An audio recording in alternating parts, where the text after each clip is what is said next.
Hello, everybody. I'm Raina from Blue Cypress Books, and welcome to Book Banter.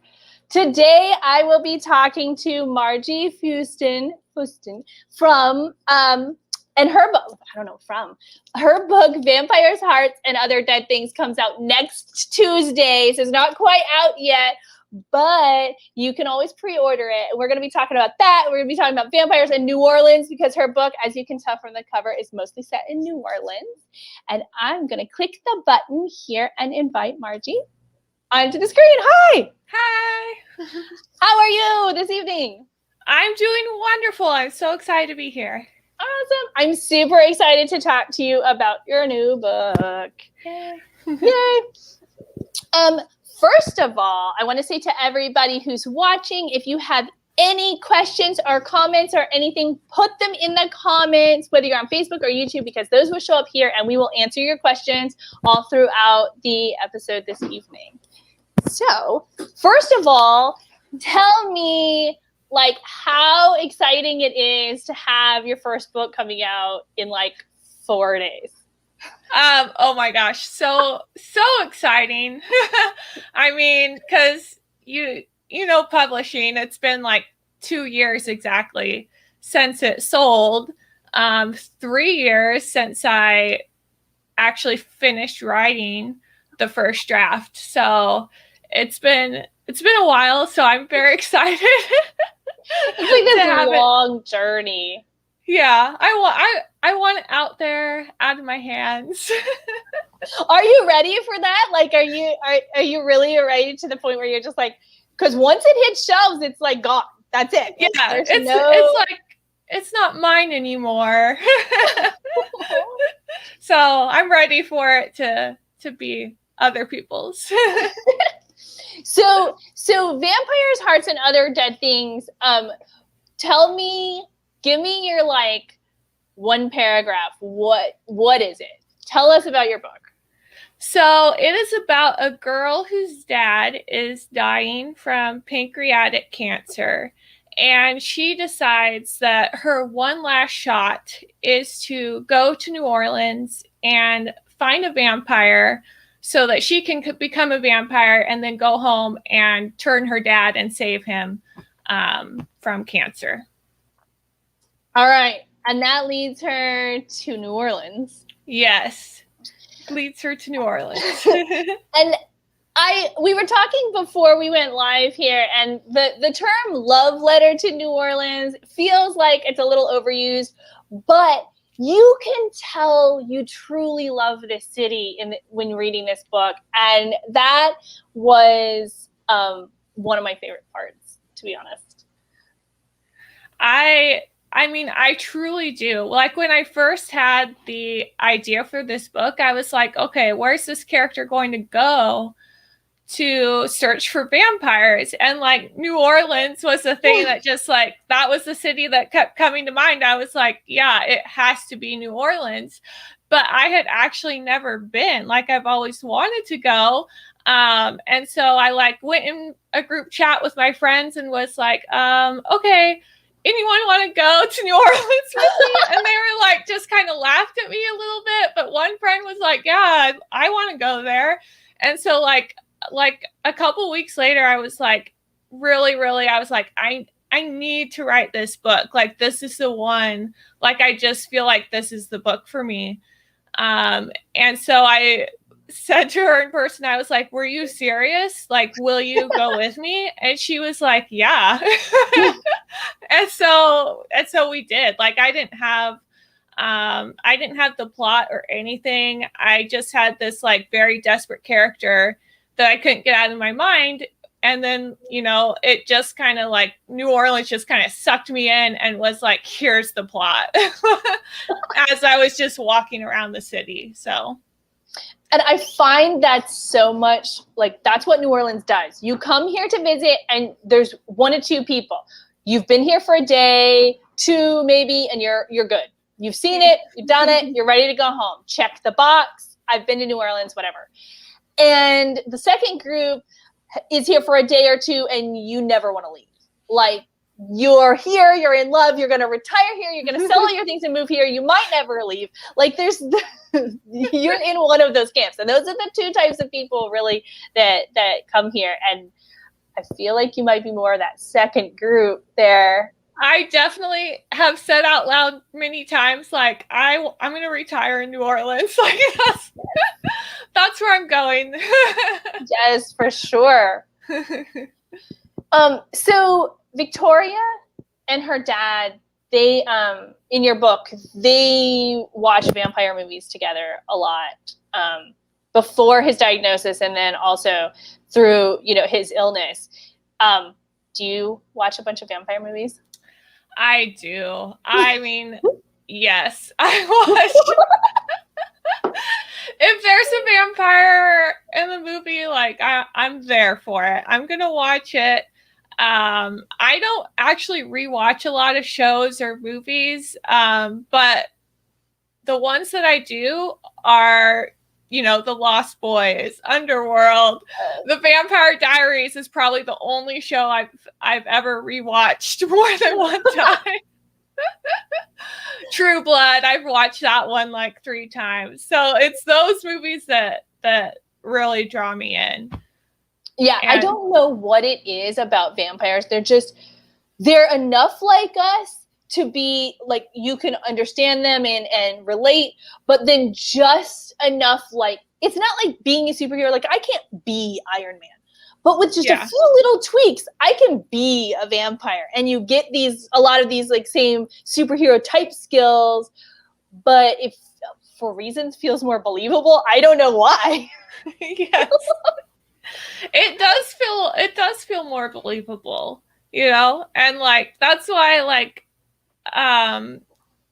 originally, like when I was writing it, I was like, why is she so convinced that there are vampires? Because there are like vampires in the world, but they like came out and revealed themselves like 10 years earlier and then disappeared again. So everyone thinks it's a hoax.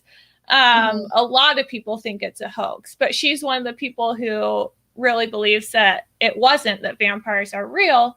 Her friend Henry is in the camp of, it was a hoax. It doesn't make sense.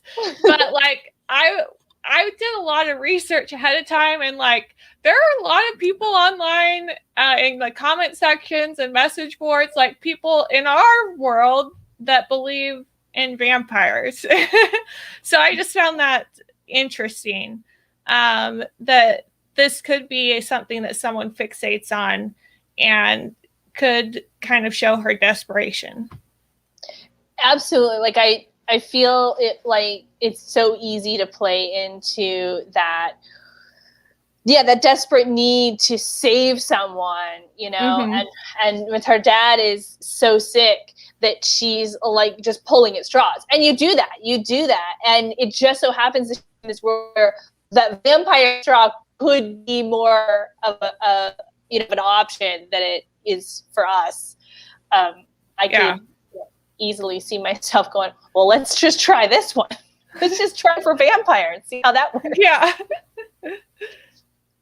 And I find myself, and I wonder, what you think too, because like with things like vampires and maybe even werewolves and ghosts and those types of things, it's like, I don't want to rule it out.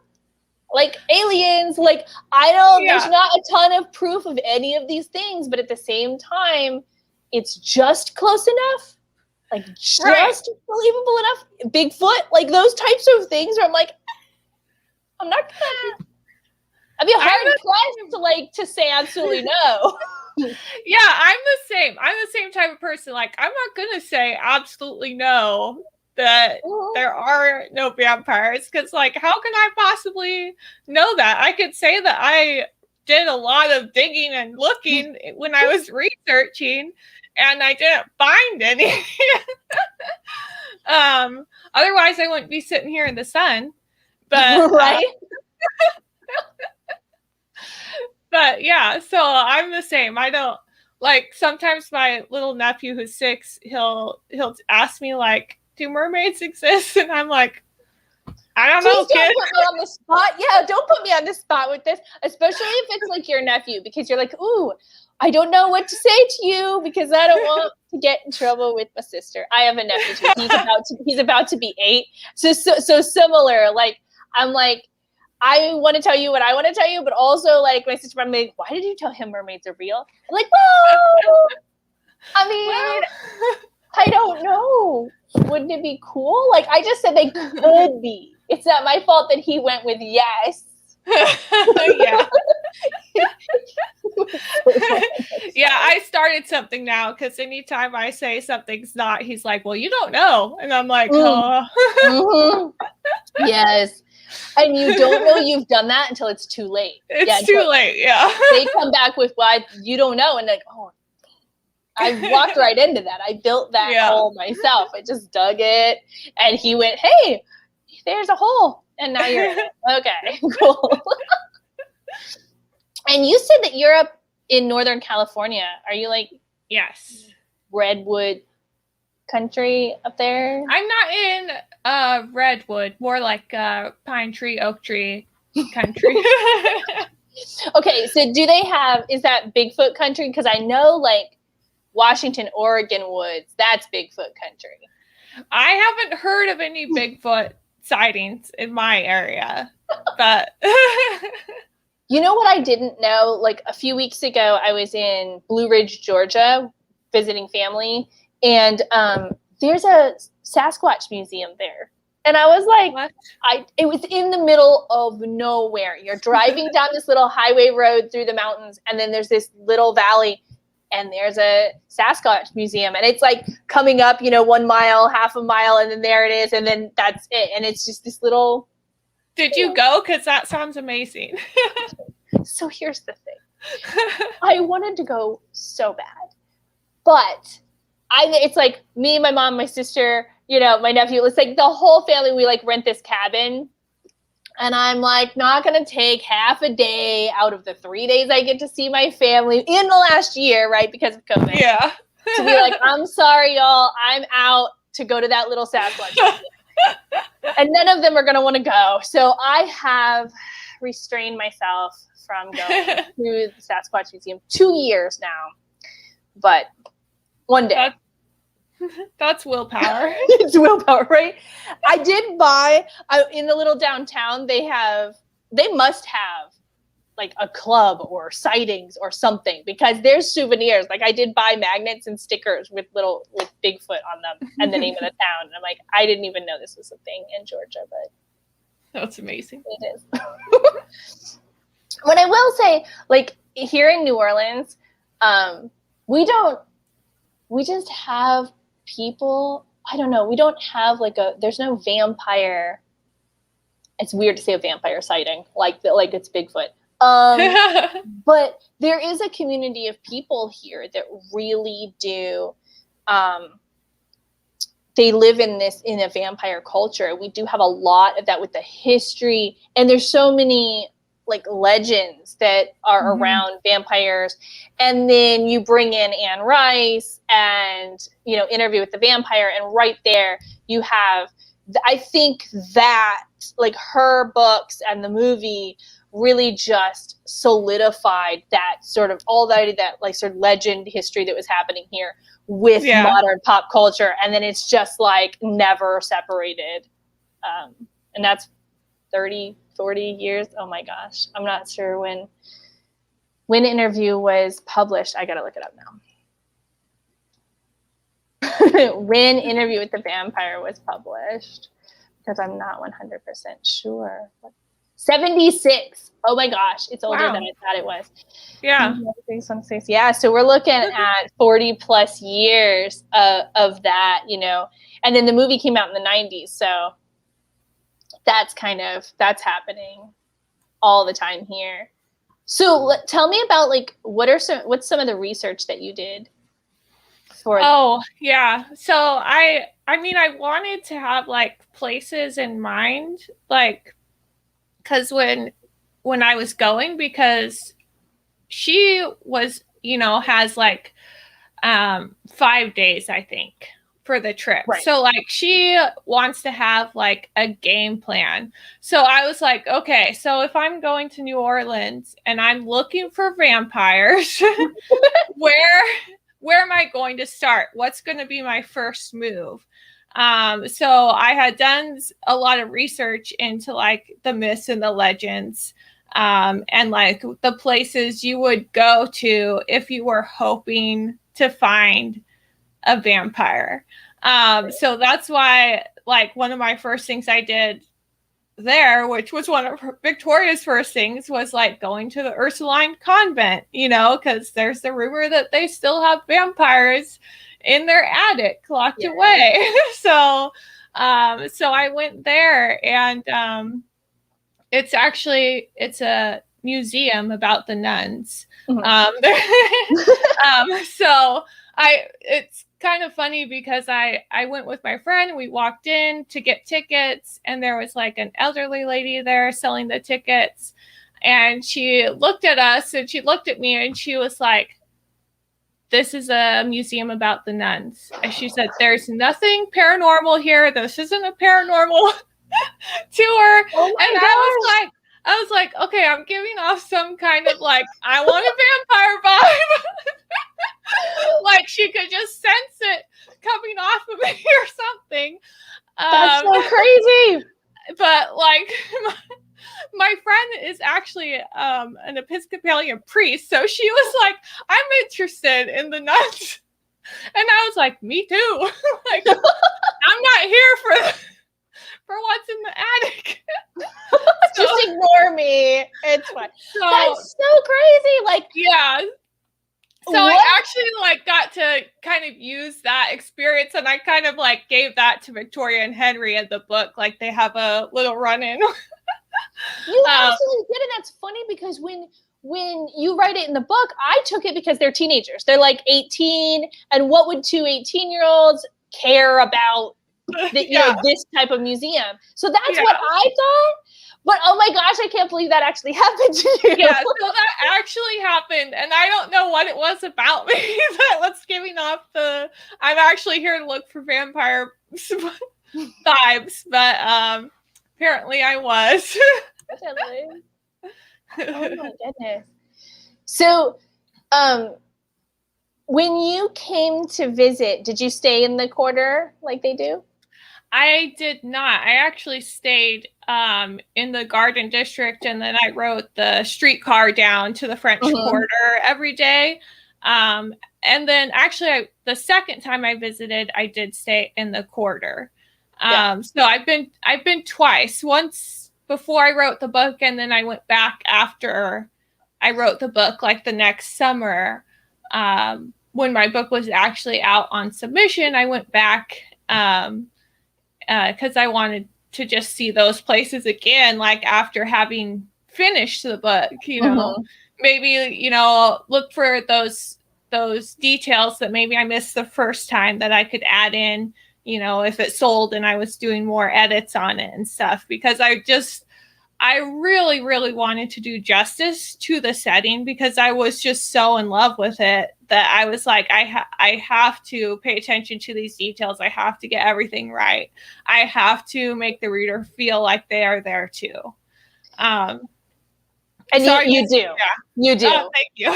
Yeah, you do an amazing job.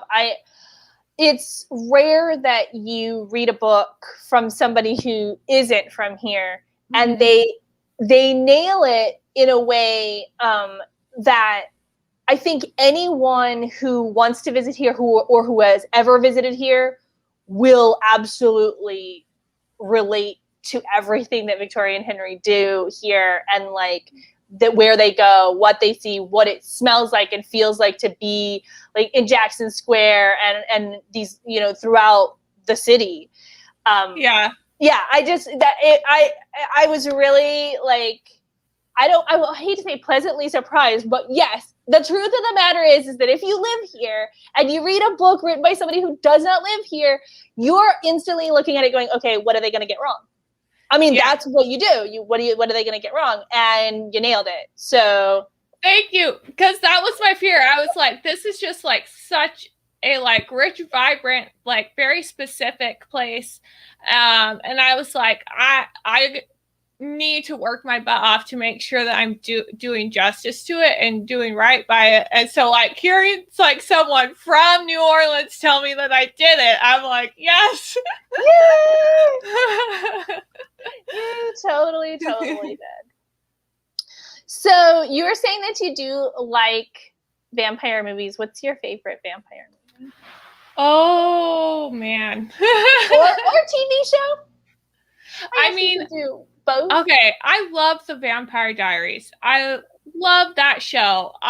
There are things about it that I absolutely hate. Like if you've seen it, oh man, do they do Bonnie wrong over and over again? and I just, yeah, the last season. No. But I love it. Okay, so I have not seen a single episode of Vampire Diaries, but so you should just skip the last season? I mean, I actually did skip it for a while, and then I finally went back and like watched it after doing a rewatch of the other seasons. So I think the very end was satisfying, but all in all, the last season was not good. That happens. There was another show. It's not a vampire show, but was it Scrubs? I don't know if you ever watched Scrubs, but that was one where everyone told me, don't watch the last season. Just don't do it. Just don't do it. Yeah. And I was like, whatever. My son and I had watched all of them. It was a show we were watching together, and we got to that last season, and I told him, I was like, everybody's told me just not watch it. And we were both like, well, we're this far in. It's one more season. We missed the characters. Let's do it. 2 episodes in, we were like, we shouldn't have done this. 2 episodes in? Yeah, it's just not the same vibe at all as the rest of it. Yeah. And so, like, everyone was right. And I would advise that to everyone. Just don't do the last season. Yeah. So maybe Vampire Diaries. I would advise that for the Vampire Diaries, too. Good to know. What about your favorite vampire movie? Do you have a favorite? Oh, that's tough. I love The Lost Boys. I watched that. Have watched that a lot. Underworld, like, there's just that one just so good. Love the action. That's the one, like, I reference that one a lot in the book too, because it's my favorite. So I kind of made it one of Victoria's favorites. That her and her dad argue over vampires versus werewolves kind of debate. So yes. Yeah, so those are a couple of my my top. And What We Do in the Shadows, I really love that one. Okay, I have a tab open for What We Do in the Shadows right now because I was like, okay, it's silly and ridiculous, but it's so funny. It's so good. Yeah, it's ridiculous. It's hilarious, but there's also like so much heart to it. It's just so good. Yeah.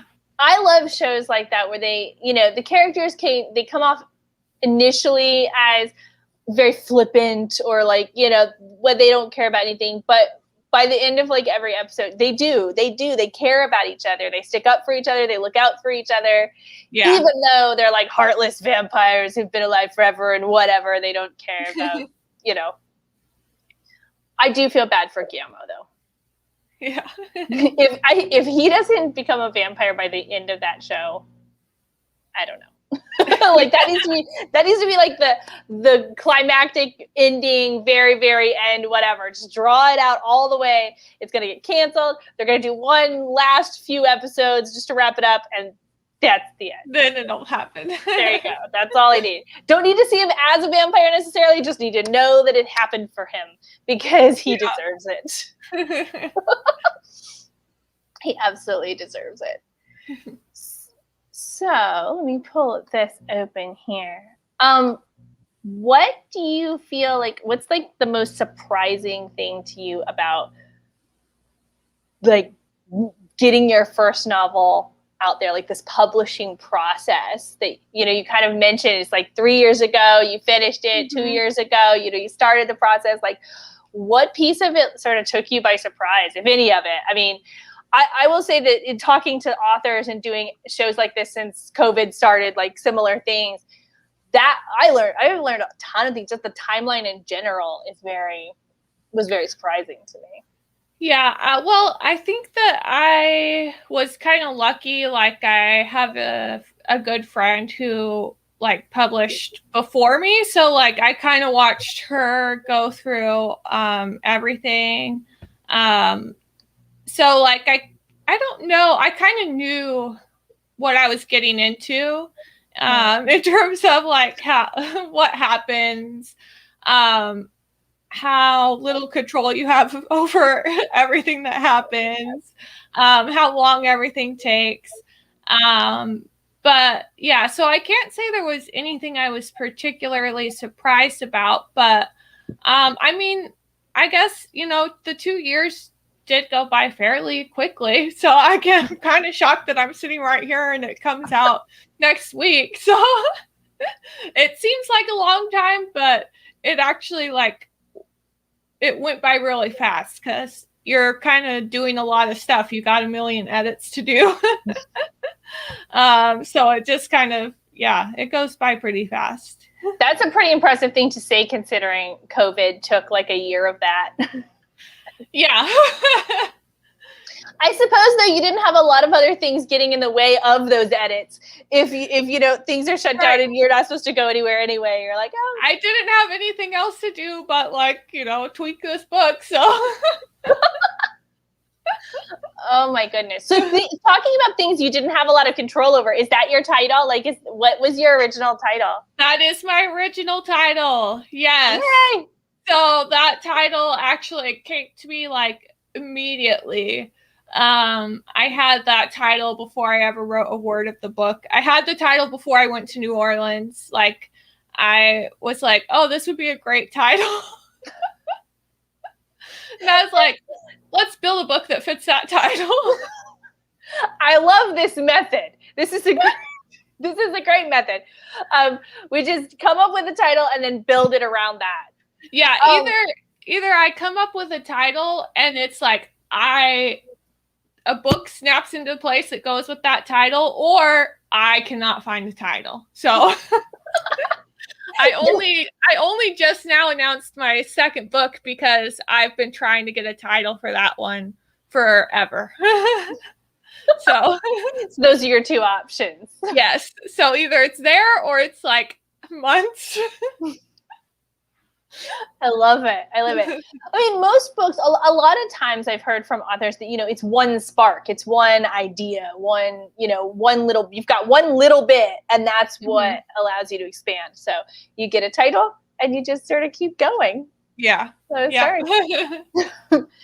I do a lot. Anytime that I'm writing, I will title the page, like, even if it's kind of just a what it is. Because it gives me direction. So, yeah. So even if it's not like the actual title of whatever it will be, it'll be like vampire book, you know, or so, like, I have to have at the top of the page, it's like a weird formality. Yes. Yeah. I'm sure there's some teacher that I could blame for that. Probably an English professor. Right, exactly. At some point they were like, you must do this so that I know who you putting your name at the top with like the date, like way back from elementary school, like the way it is. I'm like, that is in my head. It's just ingrained in there. So I do have a question from one of our booksellers, Jody, and she runs our Instagram page. So her question is that she's seen your beautiful home in the background of your Instagram photos. Oh, yeah. And how would you describe your interior design style?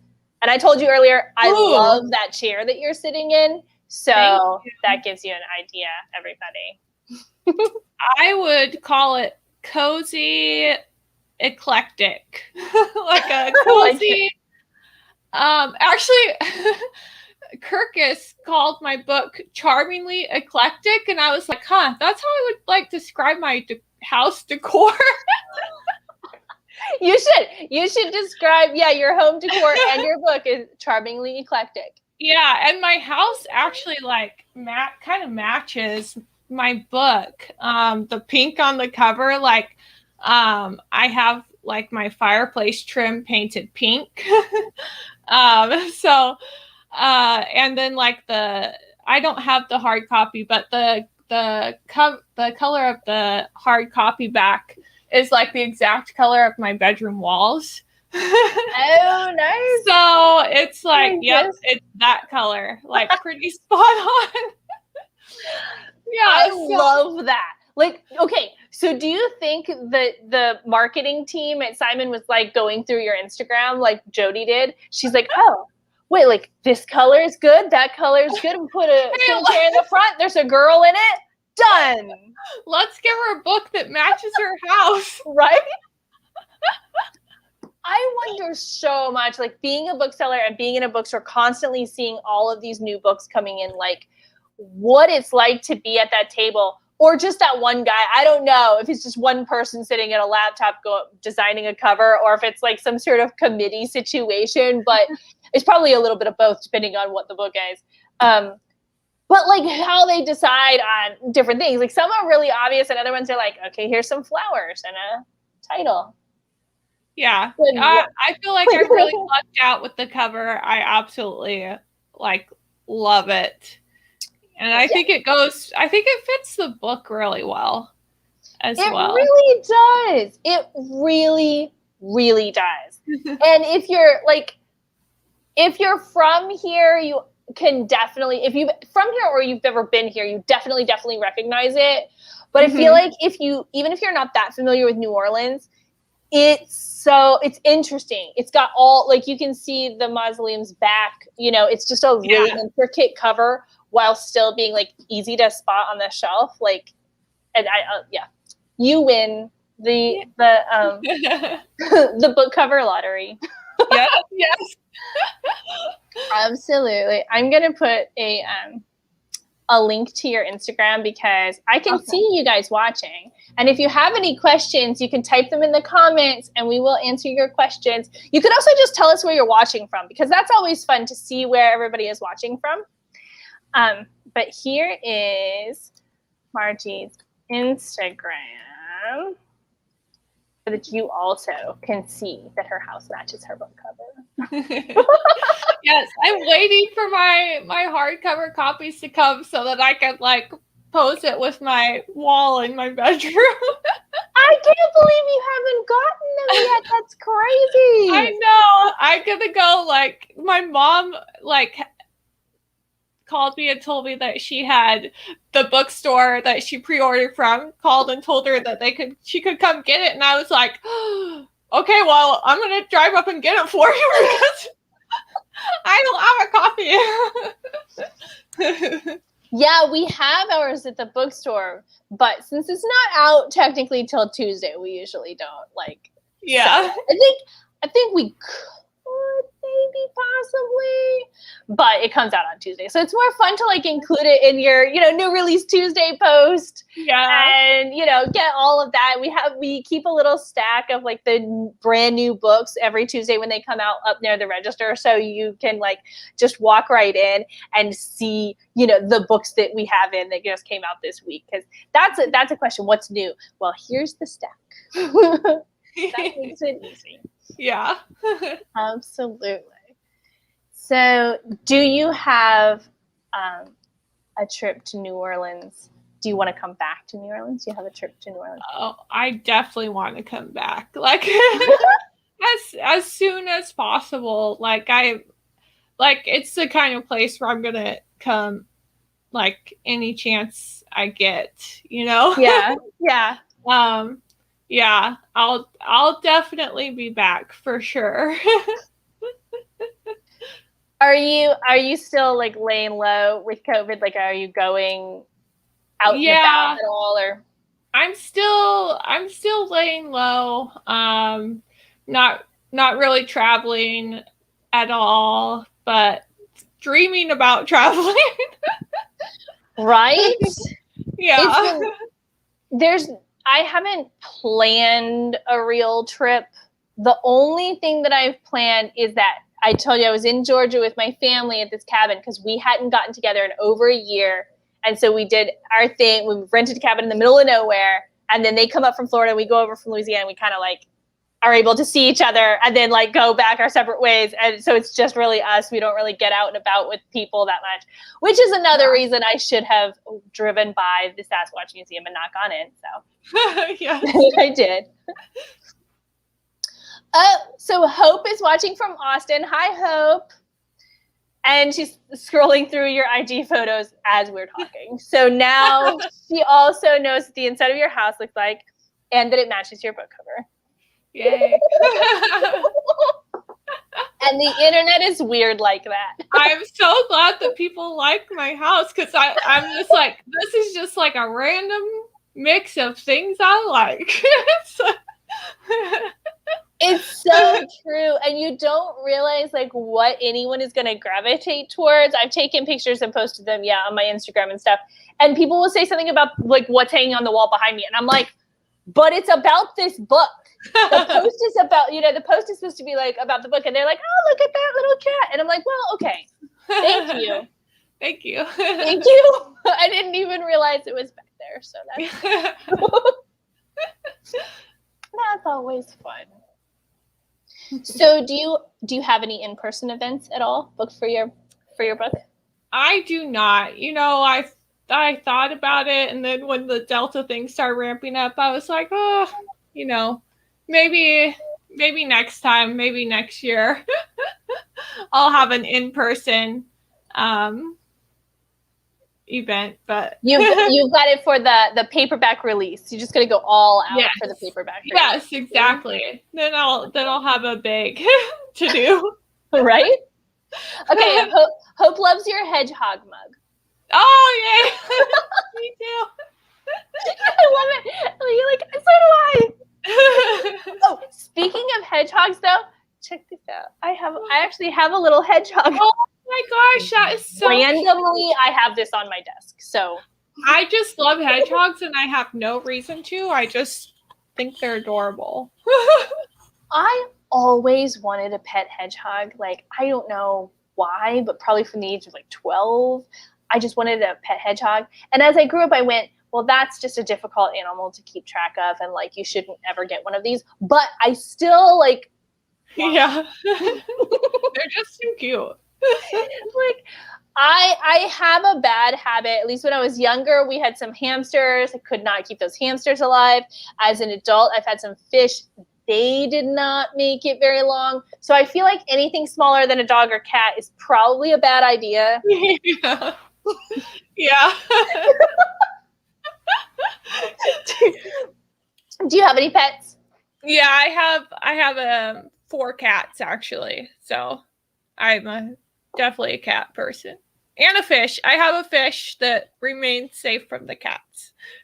Very nice. The cats are not what took my fish out. It was just me, evidently. It happens. Yeah, it happens. So Hope says me too. Like, do you always wanted a hedgehog as well? Because I don't know, they're adorable. Yeah. Briefly, I had a friend who bred hedgehogs, and I was like, that was the moment. I feel like that was my moment. And if I didn't just text her on a whim and say, give me a hedgehog, that was it. It's past now. She doesn't breed hedgehogs anymore. So that temptation is no longer gone. there. Right? It is not there. Let's see. I'm just making sure that I went through my questions, and I totally did. So I have one last question for you though, and you can tell me about your new book. You said that you're just sort of finished. Yeah, so I just announced it and I'm doing edits for it right now. So is it a YA book as well? It is, and it has vampires. Ooh, okay. Is it related at all to this one? It's not. It's technically in the same world, but it feels totally different. with Vampires, Hearts, and Other Dead Things, like I tell people, like it's paranormal, but it kind of feels like a contemporary. It does. Yeah. My next book feels like a fantasy with some paranormal. So it's more of the hardcore fantasy, more world building, more vampires. More vampires. If your problem with this book is that you didn't have enough vampires, got it. Gonna fix it. Yeah. If you want some more biting, my second book, more biting, a lot bloodier. I love that. It's a different vibe for sure. I love this setup though, because it's like it like you said, it being sort of in the same world, but then getting these two different versions of that same sort of. Yeah. So like my debut is like dipping the toe into the vampire world, and my second book is like you're in it, you're shoved in it. Did you intend to do that, or did that just sort of like come to you later? It just sort of happened. I actually drafted what will be my second book before I wrote Vampires, Hearts, and Other Dead Things. So what's interesting is the first time I drafted it, it was back when people were like, no vampires, like right, vampires were so 5 minutes ago. Yeah, like you can't have a vampire, you can't, you won't get an agent, you won't sell it. So I tried to write the book like without vampires, but at its heart, it wanted to be a vampire book. So like after I sold a vampire book, I was like, I'm gonna go back and add some vampires. Absolutely. And like make this the undead book that it was always supposed to be. So so it just kind of worked. It just kind of worked out that it ended up being in the same world. I don't know who those people were talking to, because we can sell vampire books down here in New Orleans every day. So like there's never, I mean, there are times when it's more popular or less popular, but there's never a time here in New Orleans where people are like, vampires, we don't want to do that. Like, right. I feel like there was never a time when readers were actually not wanting to read vampires. It was more like publishing. Yeah. Well, if you watch pop culture, like if you watch the TV and stuff, you'll see there'll be a period of time when there's more vampires. And I'm sure like when Interview with the Vampire came out, then they're hot. And then they it was cooled off, but then True Blood was out and they were really hot again, and then it cooled off. And I see that if you're only like watching the popular, top 10 or top 20 shows or whatever. But if you're feet on the ground, there's a market for vampire books and movies and TV shows and whatever. Like, like I'll always read one. So I don't care if they're popular or not. Give it to me. Exactly. All right, Margie, I really appreciate you joining me for Book Banter today. It was a lot of fun talking to you. Thank you so much for having me. I had so much fun. Absolutely. And everybody, I can see you watching. You have the comment in the comments. There's the link to pre-order Margie's book. It comes out next Tuesday. We already have some at the bookstore, so call us or go to our website, email us at Blue Cypress Books, and we will hold one of those for you. We'll order more for you. It's amazing, and you should totally read it. Thank you. All right. Thanks, everybody. Have a good night.